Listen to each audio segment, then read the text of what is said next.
Airport के अंदर जाने से पहले बकुल ने अपनी मां मानसी के पैर छुए तो वे भावुक हो उठी। उन्होंने देखा ही नहीं था कि अपनी बाइक से पीछे पीछे नीरज भी बकुल को सी ऑफ करने के लिए आए हैं। वे उन्हें देखकर चौंक पड़ी। बकुल ने नीरज के भी पैर छुए और बोला, सर, मॉम का ख्याल रखिएगा। नीरज, तुम? वे आश्चर्य से बोली। बकुल जा रहा था ना, तो मुझे उसे छोड़ने तो आना ही था।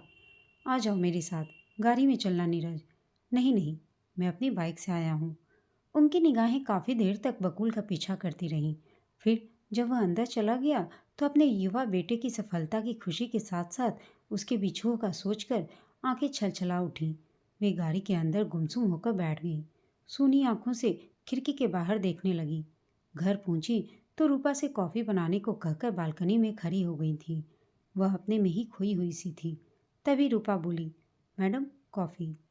वे तो भूल ही गई थी कि उन्होंने रूपा से कॉफ़ी के लिए कहा था। वे कप उठा ही रही थी कि डोरबेल बज उठी। समझ गई कि नीरज के सिवाय इस समय भला कौन हो सकता है। रूपा, एक कप कॉफ़ी और बना दो, मानसी बोली। नीरज, जिसने उनके अकेलेपन में, उनके कठिन समय में, कहा जाए तो हर कदम पर उनका साथ दिया था, अकेले अकेले कॉफ़ी पी जा रही है।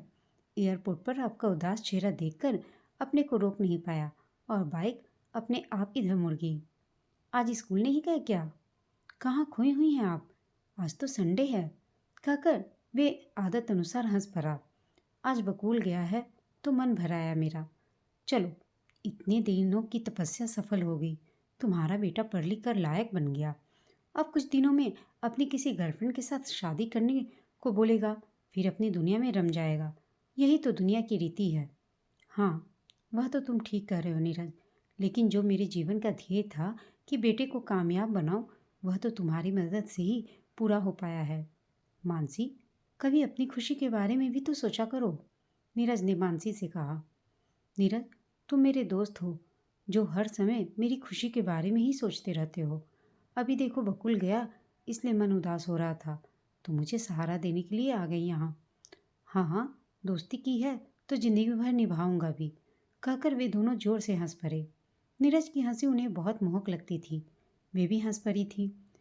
नीरज ने कहा, तो फिर पकड़ो मेरा हाथ, कहते हुए उन्होंने अपना हाथ मानसी की तरफ बढ़ा दिया। मानसी ने झिझकते हुए उनके हाथ पर अपना हाथ रख दिया। मानसी, चलो, आज हम दोनों लंच के लिए कहीं बाहर चलते हैं। अभी 10 बजे हैं, मैं 1 बजे तक आ जाऊंगा। बैठो तो, कहाँ जा रहे हो? अरे यार, समझ क्या करो, मैं अभी तैयार भी नहीं हुआ हूँ। आपके साथ लंच पर जाना है तो ज़रा ढंग से कपड़े वगैरह पहन कर आऊँगा। अभी तो बस बाइक उठाई और आ गया था।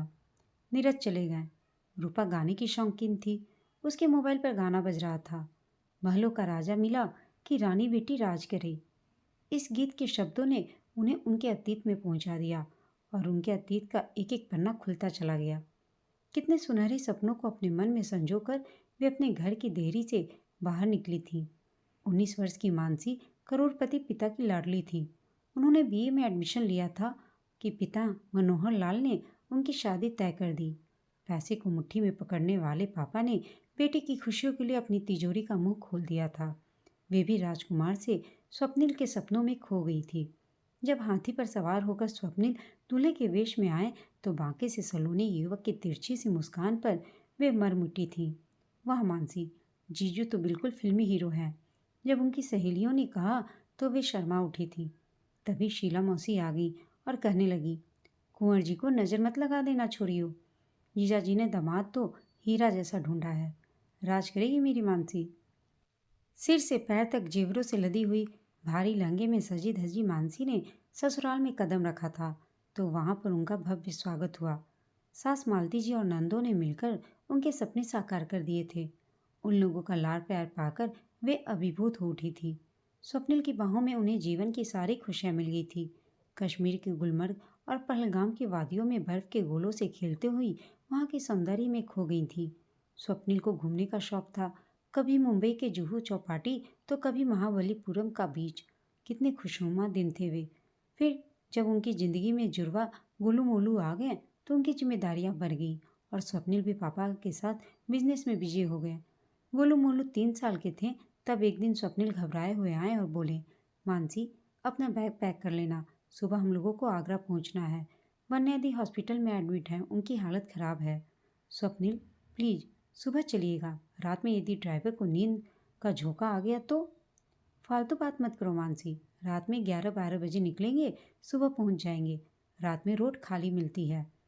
वे सहम कर चुप हो गई थी। उन्होंने जल्दी जल्दी कुछ कपड़े बच्चों के और अपने व स्वप्निल के रखे और निकल पड़ी। स्वप्निल की आंखें थकान के मारे नींद से बोझिल हो रही थी। वे बार बार आंखों पर पानी डाल रहे थे।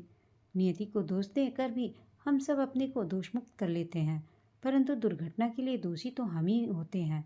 जीवन में सुख और दुख उसी तरह से सुनिश्चित और संभाव है जैसे दिन और रात। खुशियों के झूले में झूलने वाली मानसी नहीं जानती थी कि भविष्य उन्हें जीवन के दुखद क्षणों की ओर खींच कर ले जा रहा है। गाड़ी में बैठते ही दोनों बच्चे और वे भी गहरी नींद में सो गए। शायद थके हुए स्वप्निल को भी नींद आ गई। कुछ ही देर में जोर का धमाका हुआ और उन्हें लगा कि कोई पिघला शीशा उनके ऊपर डाल रहा है। फिर कुछ पलों में वे मूर्छित हो गई। अफरा तफरी का माहौल। रात के गहरे अंधेरे में एक ट्रक ने जोर की टक्कर मार दी थी। सारे सपने तहस नहस हो गए। स्वप्निल उन्हें अकेला छोड़ गए। मोलू भी उनके साथ विदा हो गया। गोलू को खरोच भी नहीं आई थी, लेकिन उनका एक हाथ और एक पैर बुरी तरह कुचल गया था, इसलिए वे 2 महीने तक नर्सिंग होम में एडमिट रहीं। पापा आया करते और ज़रूरी कागजों पर साइन करवाते। न ही वे कहते कि कागज़ पढ़ लो और न ही वे कोई रुचि दिखाती। अब तो यही लोग उनके जीवन दाता थे। कभी ईशा दी, कभी मम्मी जी गोलू को लेकर आया करती, लेकिन उन्हें बेड पर लेटे देखकर मम्मी जी की गोद में छिप जाता गोलू। उनकी आंखों से अविरल आंसू बहते रहते। उनके दिमाग ने काम करना ही बंद कर दिया था। गोलू का नाम स्वप्निल ने बकुल रखा था, इसलिए अब सब लोग उसे बकुल ही पुकारा करते थे। उनके मम्मी पापा उन्हें अपने साथ आगरा ले जाना चाहते थे, लेकिन यहाँ पापा जी का कहना था कि जब तक ऑफिशियल काम न पूरा हो तब तक यहीं रहो। बार बार कौन जाएगा साइन करवाने। उनकी अपनी माँ दिन रात उनके साथ बनी रहती और पापा डॉक्टरों से संपर्क में रहते। उनकी कई बार प्लास्टिक सर्जरी भी होती रही। जब तक ये सब चलता रहा, मम्मी जी खूब प्यार से बोलती और उनका ध्यान रखा करती। 6 महीने के बाद उन्हें पापा अपने साथ आगरा ले गए। यहाँ पर सब उनके बुरे दिनों को कोसते। माँ के घर में तो बिल्कुल भी चैन नहीं था। दादी, ताई, चाची, बुआ आदि का जमावड़ा और बस एक ही बात की हाय हाय, 25 साल की छोरी, कैसे कटेगी पूरी जिंदगी इसकी। और फिर जबरदस्ती रोने का नाटक करते हुए बातों में मशगूल हो जाना। पिछले जन्म के कर्म हैं, वे तो कर्म हैं जो भुगतने ही पड़ेंगे। ताई बोली, मानसी तुम एकादशी का व्रत किया करो, मेरे साथ कल से मंदिर दर्शन करने चला करो। वहाँ गुरुजी बहुत बढ़िया सत्संग करते हैं। मम्मी पापा को यह विश्वास था कि पूजा पाठ से कष्ट दूर हो जाएंगे। यह क्या, तुमने लाल चूड़ियाँ पहन ली? बुआ ने घर में हंगामा मचा दिया। मम्मी उनके सामने जबान नहीं हिला सकती थी। मानसी अभी तक सो रही हो? उठो, आज अमावस्या है। स्वप्निल की आत्मा की शांति के लिए ब्राह्मण भोज और हवन है। ताई ने उन्हें जगाते हुए जोर से कहा। वे उठी और भुनभुना कर बोली, स्वप्निल ने तो मुझे जिंदा ही मरण तुल्य कर दिया है। ऐसी जिंदगी से तो उसी दिन मर जाती तो यह सब न देखना पड़ता। उनका चेहरा गुस्से से लाल हो रहा था। उनकी बड़बड़ाहट को बुआ ने सुन लिया। वाह रे छोटी, मरे आदमी को कोस रही है। जाने कौन से पाप किए थे जो भरी जवानी में विधवा हो गई। अब तो चेत जाओ, कम से कम अगला जन्म तो सुधार लो। वे अपने को अनाथ सा महसूस कर रही थी। तभी पापा आ गए और जोर से बोले, मेरी लाडो को परेशान मत किया करो तुम लोग। और वे पापा से लिपट कर सिसक पड़ी। अगले दिन सुबह विमला नहीं आई थी। बकुल भूखा था। वह किचन में बगैर नहाए चली गई। मम्मी आई और उन्हें किचन में देखते ही चिल्लाकर बोली, मानसी तुम्हें जरा सा सब्र नहीं था? मैं नहा कर आ तो रही थी।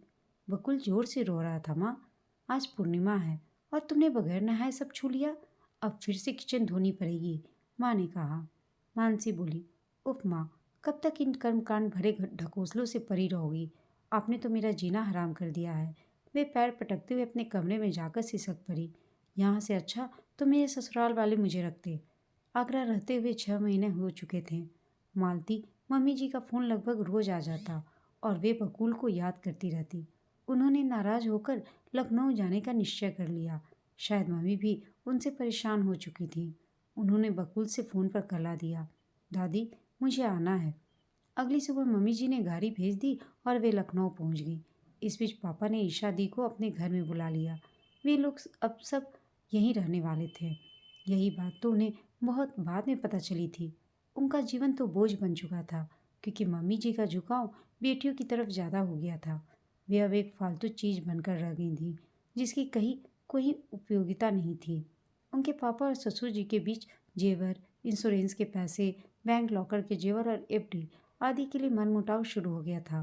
पापा का कहना था कि उनकी बेटी के नाम सब होना चाहिए। अक्सर मीटिंग होती, दोनों तरफ के कुछ लोग बैठते, बहस होती, लेकिन कुछ तय नहीं हो पाता, क्योंकि पापा जी कुछ भी देना नहीं चाहते थे। लॉकर के गहने और इंश्योरेंस के रुपये, उनका स्त्री धन और कुछ प्रॉपर्टी, कुछ भी उनके नाम करने को तैयार नहीं हो रहे थे। 2 साल तक वे कभी ससुराल तो कभी मायके अपने दिन गुजारती रहीं। वन्या दी, ईशा दी और मम्मी जी का एक ग्रुप बन गया था। वे उन्हें अपनी बातों में कम शामिल करती, खूब शॉपिंग पर जाती, लेकिन अपना सामान बहुत कम ही उन्हें दिखाया करती। वे अपने कमरे में टीवी और मोबाइल में सिर फोड़ती रहती। ईशा दी की बेटी लवी और बकुल में दिन भर लड़ाई झगड़ा तो रोज की बात थी। लवी बड़ी थी, वह चुपचाप उसकी चुटकी काट लिया करती। कभी बकुल रोते हुए उनके पास आता कि लवी ने मेरा खिलौना छीन लिया। बस दिन भर यही चलता। बकुल ही दिन भर डांट खाता। कभी वे नन्ही से बकुल को थप्पड़ लगाकर रो पड़ती थी। मम्मी जी उसको अपनी गोद में बिठाकर प्यार तो करती, लेकिन लवी को कुछ न कहती। एक दिन दोनों बच्चे लड़ रहे थे, तो बकुल ने लवी को धक्का दे दिया। वह गिर गई और होठ में दांत चुभ गया। दी ने आव देखा न ताव बकुल के गाल पर जोर का थप्पड़ लगा दिया और जोर जोर से चीखने लगी। तो वे सह नहीं सकी, गुस्से में बोली, दी, आपने नन्हे से बकुल को इतनी जोर से मारा कि देखिए उसके गाल पर आपकी सारी उंगलियां छप गई हैं। यह नहीं दिखता तुम्हें कि बकुल ने लवी को कितनी जोर से धक्का दिया है? कभी अपने बेटे को भी समझाया करो। अब तुम बहुत बोलने लगी हो। भैया तो है नहीं जो तुम्हें कंट्रोल करें। अब तो बिना लगाम की तुम हो गई हो। वे बहुत देर तक बकबक करती रही थी। मम्मी जी मूक दर्शक बनी सब सुनती रहीं। वे घंटों तक अपने कमरे में सिसकती रही थी। मासूम बकुल उनके आंसू पोंछता रहा। वन्या दी भी आती रहती। ईशा दी तो रहती नहीं थी। घर कभी खाली न रहता। वे बहू का फर्ज निभाते निभाते दुखी हो जाती। इसके बावजूद रोज की चिकचिक, खाना कैसा बना है, सलाद नहीं कटा, सब्जी बेकार है, दाल पतली है। मानसी, तुम क्या करते रहती हो? रसोई से ढंग से खाना भी नहीं बनवा सकती हो। जब खाना बैठो तो इतना बेकार खाना। कहते हुए पापा जी डाइनिंग टेबल से उठ गए थे। फिर तो हंगामा होना स्वाभाविक ही था। ईशा दी के पति विनय उनके कमरे में आकर उन्हें ज्ञान देने लगे। भाभी, आप अकेली हो, भैया तो है नहीं, छोटा सा बच्चा भी साथ में है, इसलिए आप चुप रहा करिए और घर के कामों पर अपना ध्यान दिया कीजिए। अब तो जब तक जीजू मौका देखकर मानसी के कमरे में आ जाते और बातें करते। अब वे उनके नज़दीक आने की कोशिश भी करने लगे थे। उनके सामने जाने से मानसी कतराया करती। वे उनकी ललचाई निगाहों से झुलस कर रह जाया करती थी। एक दिन तो हद होगी, जब अकेला पाते ही उन्होंने उन्हें अपने आगोश में जकड़ लिया। उन्होंने गुस्से से आव न देखा ताऊ एक थप्पड़ जीजाजी के गाल पर जड़ दिया। वे उल्टे चीख चीख कर कहने लगे कि यह तो उन्हें कब से परेशान कर रही थी, आज मौका लगते ही गले पड़ गई है। मैं इसे धक्का न देता तो न जाने यह क्या करती। सब लोग सब कुछ जान समझ रहे थे, लेकिन वहाँ पर उनकी तरफ से बोलने वाला तो कोई था नहीं, क्योंकि उनका पति तो उन्हें मझधार में छोड़ जा चुका था। उनका जीवन तो बिना नाविक की नाव की तरह था, जो भंवर में डूब उतरा रही थी। काश पापा ने उन्हें पढ़ा लिखा कर अपने पैरों पर खड़ा किया होता, तो वे इस तरह से मायके और ससुराल की ठोकरें न खाती। अपनी बेबसी पर वे रो पड़ी। अब उन्होंने निश्चय कर लिया था कि वे अब यहाँ एक दिन भी नहीं रहेंगी। उन्होंने पापा को फ़ोन कर दिया। वे सुबह आ गए। फिर तो जोर का झगड़ा शुरू हो गया। बकुल के लिए खींचातानी। बकुल स्वप्निल की निशानी है, इसलिए वह यहाँ पर उन लोगों के साथ ही रहेगा। 5 साल का अबोध बकुल भला क्या निर्णय ले पाता? 7-8 लोगों को लेकर आए। लंबी बैठक होती रही। जिनके भविष्य का फैसला होना था, उनकी इच्छा अनिच्छा से किसी को कोई मतलब नहीं था। वे सब आपस में बुरी तरह उलझे हुए थे। जोर जोर से कहासुनी हो रही थी। पापा का कहना था कि उन्होंने मानसी को बहुत सारे जेवर दिए थे, वह उसका स्त्री धन है, आपको देना पड़ेगा। शादी में बहुत सारे पैसे खर्च हुए थे, उसकी भरपाई कैसे होगी? अखिल पापा जी कह रहे थे, यहाँ पर हम लोग उसे बेटी की तरह रख रहे हैं और इसे कोई बिजनेस करवा देंगे। आखिर में वह मेरे वारिस की माँ है, इसलिए इन लोगों को यहीं रहना होगा। जैसे पहले रहती थी वैसे रहे। जैसे मेरी ईशा, वैसे यह मेरी तीसरी बेटी है। नौबत यहाँ तक आ गई कि दोनों के बीच गाली गलौज और हाथापाई की स्थिति बन गई। पापा घमंड में बोले, अखिल, तूने मेरा सब कुछ ले लिया है, लेकिन तू शादी के नाम पर कहता रहा कि यह दो वह दो। पापा को अपने पैसे का गुरूर था और ससुर जी को अपना बचपना। बकुल को पापा ने अपनी गोद में उठाया और उनकी उंगली पकड़कर मानसी भी बाहर गाड़ी में बैठकर आगरा आ गई। आगरा रहते भी 2 साल बीत गए। पापा ने एक साधारण परिवार के लड़के को पैसे का लालच देकर उनके साथ शादी करने को राजी कर लिया। उसका नाम पीयूष था। वह भरतपुर में रहता था और इंश्योरेंस का काम करता था। इसी सिलसिले में वह पापा के पास आया और अपने को बैंक कैशियर बताया करता। बकुल के लिए कभी चॉकलेट तो कभी गेम वगैरह देकर जाता। फिर धीरे धीरे उनके साथ भी मिलना जुलना होने लगा। वह उन्हें भी लंच पर ले जाता। भविष्य को लेकर मानसी के साथ बातें करता। उसकी आकर्षक पर्सनालिटी की मानसी दीवानी होती जा रही थी। उसके प्यार में वह अंधी हो रही थी। पीयूष ने कहा कि उनकी माँ पेट पर है, इसलिए वे चाहती हैं कि जल्दी से जल्दी शादी कर ले तो वे बहू को देख ले, और उन्हें तो साथ में पोता भी मिल रहा है। पीयूष और बकुल के बीच जो ट्यूनिंग थी, उससे वे आश्वस्त हो गई थी कि बकुल को पापा मिल जाएगा और उनके जीवन में फिर से खुशियाँ दस्तक दे देंगी। उनके जीवन का अधूरापन भी समाप्त हो जाएगा। वे सादे ढंग से मंदिर शादी में शादी करना चाहती थी, परंतु पीयूष की माँ अपने बेटे को दूल्हे के वेश में देखने का सपना पूरा करना चाहती थी। फिर वही धूमधाम हुई और वे पीयूष की दुल्हनिया बनकर उसके घर आ गई। कुछ महीनों तक तो सब कुछ ठीक ठाक रहा, लेकिन वे समझ गई थी कि वह ठगी जा चुकी हैं। उन्हें बाद में मालूम हुआ कि पापा ने 20 लाख का लालच पीयूष को दिया था, इसलिए उसने शादी की थी। कुछ दिनों के बाद ही पीयूष दारू के नशे में रात में देर से आने लगा। नशे में अनाप शनाप बोलता रहा मानसी को। रोज रात को गाली गलौज करता। सुबह उठकर झाड़ू बर्तन नाश्ता खाना बनाना उनके लिए बहुत मुश्किल था। सब कुछ करने के बाद भी पीयूष की माँ मानसी पर चिल्लाती, अब शकुनी एक तो को तो खा गई, अब क्या मेरे लाल को भी खाएगी क्या। पीयूष अपने साथ उन्हें माँ के घर लेकर जाता और थोड़ी देर में लौट लाता। पापा से कहकर उन्होंने एक नौकरानी बुलवाई तो पीयूष के आत्मसम्मान को चोट पहुंची और वह नाराज हो उठा, क्योंकि उसके मन में चोट था कि यहाँ की सब बातें नौकरानी द्वारा मानसी के माता पिता तक पहुंच जाएगी। इसलिए पीयूष ने उसे तुरंत भगा दिया। पीयूष की माँ पैरालाइज थी। उन्हें नहलाना गंदगी साफ करना जैसे काम अब मानसी के लिए बहुत कष्टदायी थे। इधर पीयूष ने पापा से दौलत ऐंठने के लिए शादी का ड्रामा रचा था। नन्हा बकुल अब पीयूष को देखते ही सहम जाता था, क्योंकि पीयूष बकुल पर भी बहुत गुस्सा करता।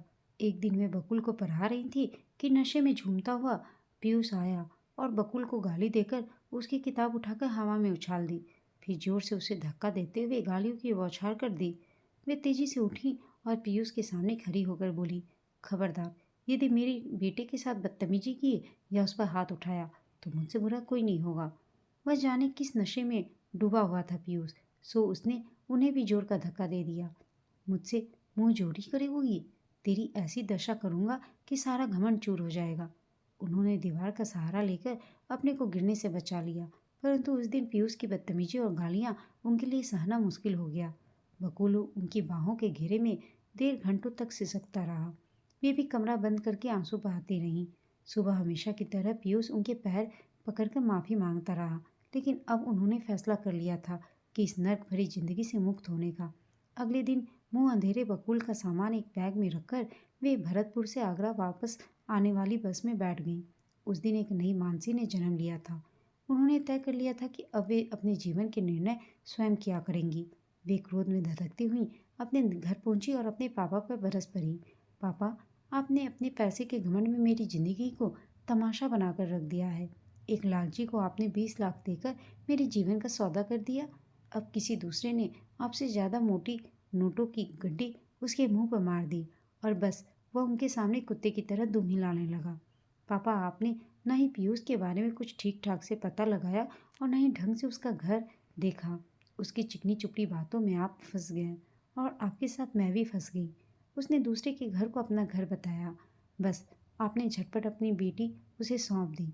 आपने अपने पैसे के बलबूते बेटी को उसके हवाले कर उसकी ज़िंदगी को तमाशा बनाकर रख दिया है। बस बहुत हुआ, अब आगे कोई तमाशा नहीं होगा। मैं पीयूष के बच्चे को जेल की हवा खिलाऊंगी और आप देखते रहिएगा।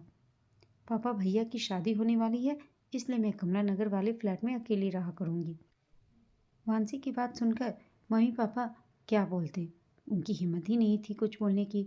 उनकी सहायता के लिए सेविका लक्ष्मी भी आ गई थी। बकुल 5वीं कक्षा में आ गया था।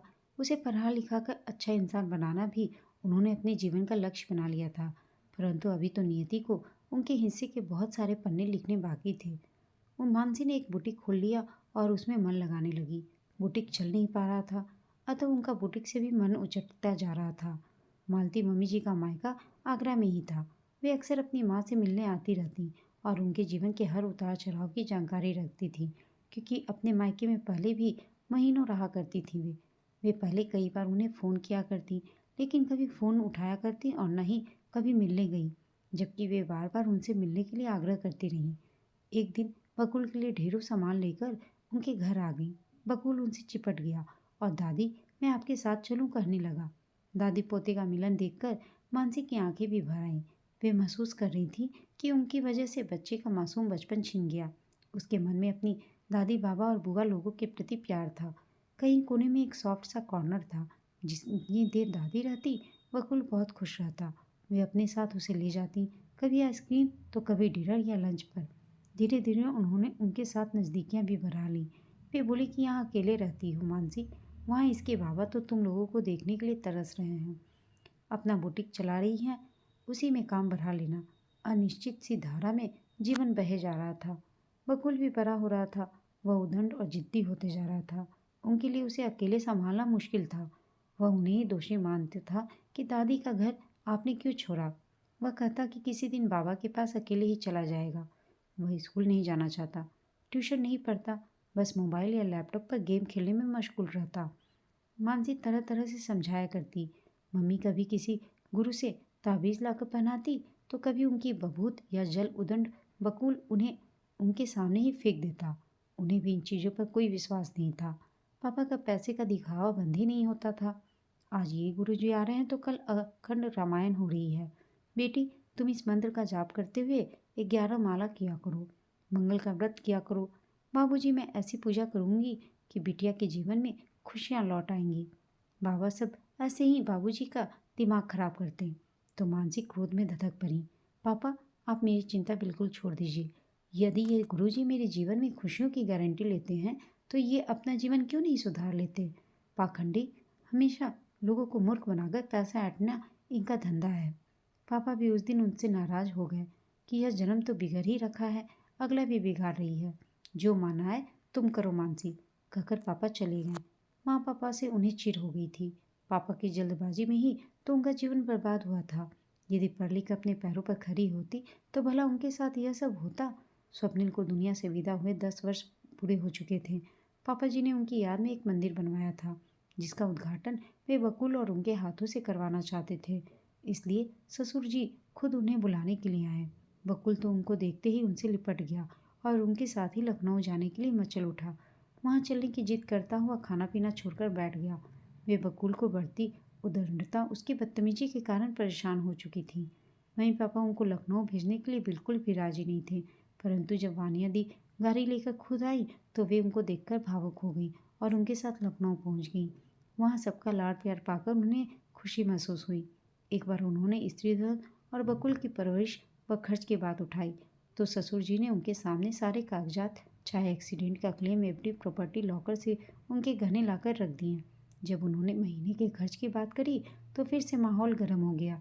लेकिन इस बार मम्मी जी ने बीच बचाव करके यह कह दिया कि यदि यहाँ नहीं रहना चाहती तो गोमती नगर वाले फ्लैट में रह सकती हो।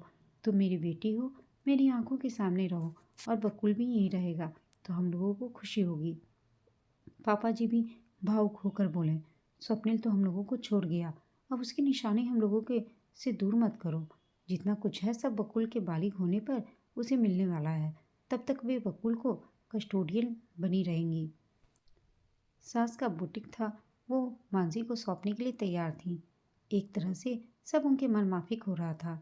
सबसे खास बात यह थी कि बकुल उन लोगों के बीच बहुत खुश था और वहीं रहने की जिद कर रहा था। उन्होंने अपने आप का फैसला किया कि बकुल की खुशी के लिए वे यहाँ रुकने को तैयार हैं। सबके चेहरे पर यह सुनकर खुशी छा गई। बकुल दादी बाबा के पास आकर बहुत खुश था। बकुल का एडमिशन भी अच्छे से स्कूल में हो गया। बकुल को पढ़ाने के लिए एक टीचर रखा गया था जिसका नाम था नीरज। बकुल और नीरज में काफ़ी अच्छी दोस्ती हो गई थी। बकुल नीरज की सारी बातों को बड़े ध्यान से सुनता और नीरज की हरकतों को देखकर मानसी भी उससे काफ़ी प्रभावित हो गई थी। साथ ही मानसी और नीरज की नज़दीकियाँ भी बढ़ गई। घर वालों को भी इससे कोई ऐतराज़ नहीं था।